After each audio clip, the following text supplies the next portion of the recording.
Akka mooltan daawwattootaaf dhaggeeffattoota eegduu miidiyaa nagaan isiniif haa ta'u jecha oduu ammee qabannee dhiyaannee nu faana turaa jenna.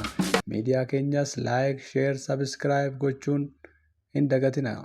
Turtii gaarii.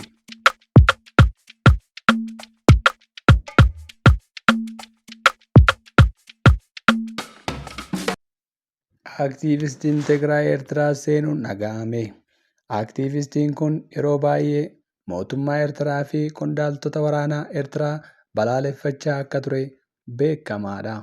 Haa ta'u malee Istaaliin guyyaa har'aa Eertiraa seenuun isaa beekame. Deemichi Istaaliin gara Eertiraa godhe kun heeyyama kana dura mootummaan Eertiraa aktiivistoonni Tigraay fi Eertiraa walitti dhufeenya uummattoota lamaanii akka cimsan heeyyamuu isaanii miidiyaaleen ibsaa turani.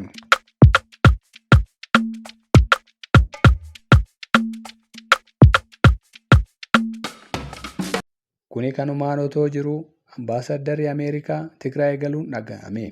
Isaanis marii hooggantoota hidhattoota Tigraay fi hooggantoota TPLF waliin mari'achuun miidiyaaleen garaagaraa gabaasaa jiru.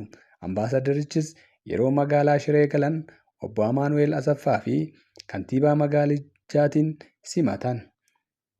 Dabalataan ambaasaddarichi kaampii buqqaatotaa akka daawwatan beekameera. Haa ta'u malee boordiin filannoo biyyaalessaa Itoophiyaa heeyyama adda bilisa baasaa uummattoota Tigraay haquun ni yaadatama.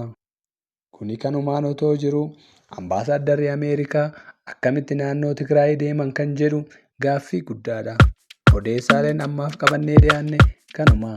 Miidiyaa keenya sheer, laayik, sabiskiraayib gochuun dagatinaa jenna. Nagaan tura.